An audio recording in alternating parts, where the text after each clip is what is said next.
once again, it is the time of year where something like this is a problem. There's been some nice days lately, and we could have put some miles on the old girl if I'd gotten her back together. So let's do that today.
Hook up these fuel lines.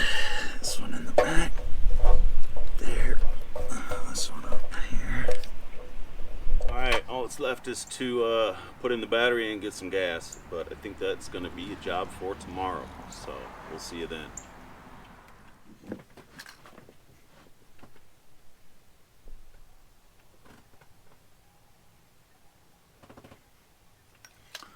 All clear, Captain. Alright, so we're back here again.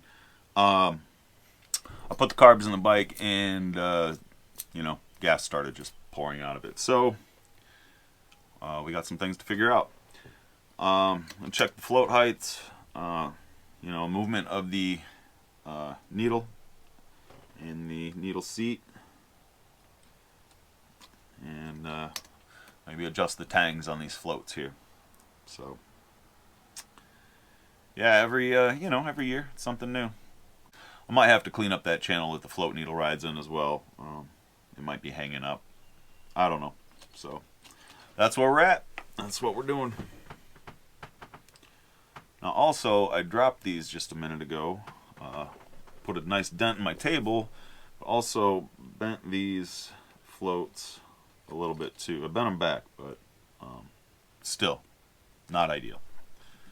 But this is how we got to do this.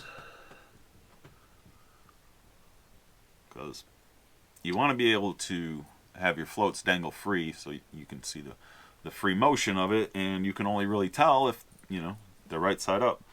So unfortunately, that leaves us not a lot of space to work, and that's how I dropped them. Anyway, let's see if we can do this right. So what I have to do is find an angle to where I can see when this tang starts to push on the needle and starts to close it. It's not an easy thing to do. Huh.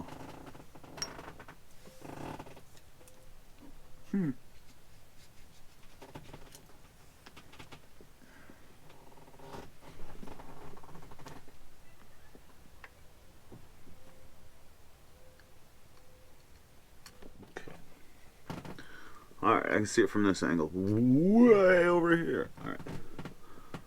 So, right about there is closed. Okay.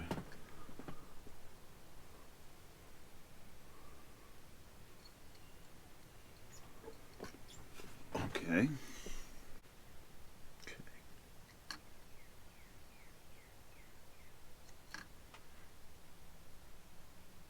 Okay, that's closed.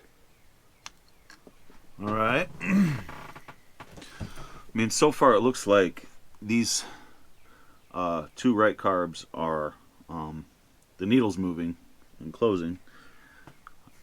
It's moving freely and closing, so that's good. Move it right over here and see this guy here. Let me see, I don't know that. Close right there. That's good.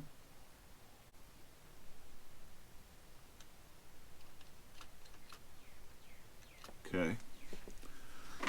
Well, they all seem to operate smooth and close. They all seem to be, I would say, I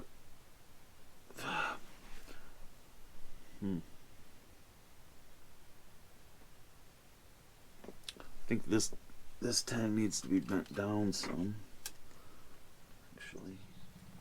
All right. So off the bat, we know that the tangs on this float are the little tang is bent. So I'm gonna go ahead and pop that off there and have a good look at it.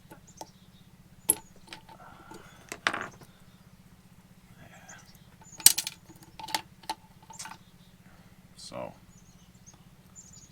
it's bent way up.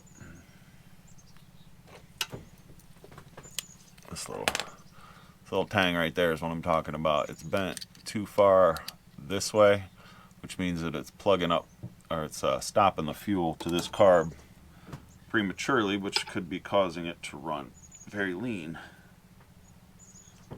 So let's see if we can get it down about where. Stab myself in the finger. So we're gonna see if we can get that bent down to right about where the other ones are. So, oh, there, okay.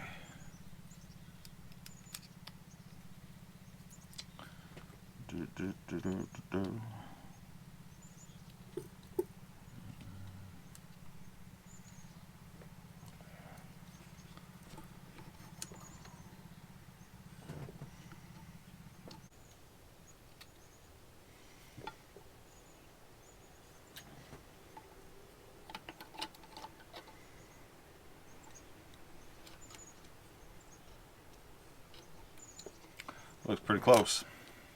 All right. Well, we have this float out. I'm gonna pull this needle out.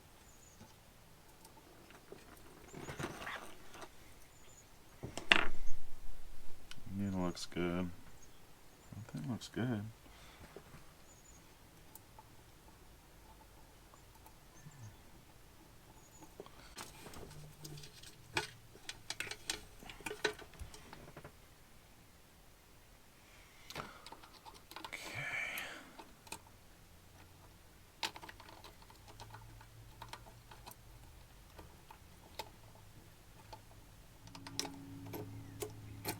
I'm wanting to pull all these floats off just so I can be doubly sure that all these needles are moving freely and not getting bound up or not getting hung up on corrosion or anything that might be inside of there. So these two look pretty good. Now, another thing that could be causing me issues is this needle. There's a seat in there, and as the needle moves up, it seats inside of there and it stops the flow of gasoline. And that's why your carbs don't overfill and spew gas everywhere. So if any of these seats are bad, I might have to replace the needle in the seat. So far they look like they're moving smoothly, which is good. We're going to put these back together and see what happens. I always feel like I can do this without taking the tank off. But nope.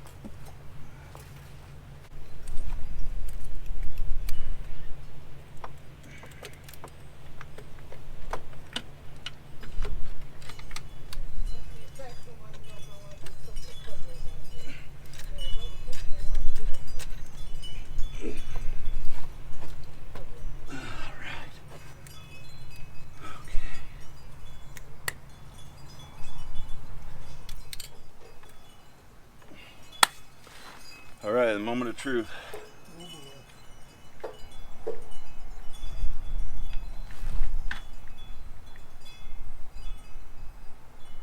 It'll take a few seconds for the float bowls to fill out, but we should know in a matter of moments whether it's worked or not. I don't know if you'll be able to see the distortion here, but you can look at the bottom of those overflow tubes and you can actually see that there is gas vapor coming out. So that's good. I think that means that we're good. All right, well, we got fuel in there. Let's kick it a few times, see what happens. Choke on. Ignition on.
Alright, very cool.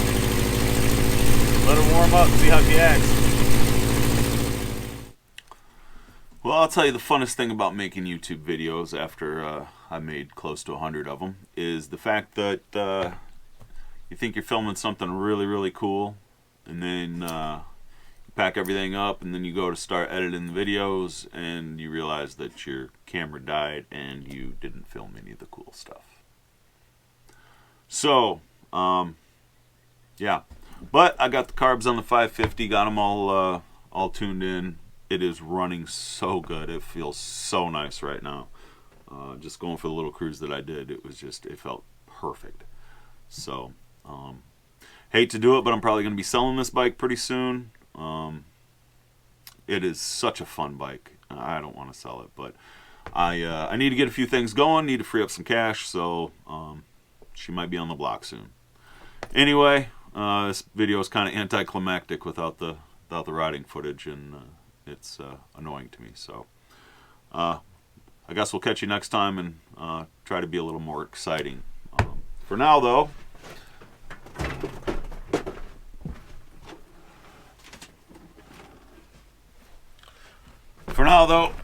I have another pile of vintage motorcycle magazines that I have to go through and sort and put in order. Like this one. Let's see. February 1977 dirt bike crash and burn special. I'm pretty excited about that one. So, it's also 1973 dirt bike calendar. 77 dirt bike buyer's guide. And I'm not going to go through all of them, but suffice to say, some pretty cool stuff. But yeah, I'll try to be a little more exciting in the next one, maybe. Maybe. All right. Thanks for stopping by. We'll see you next time.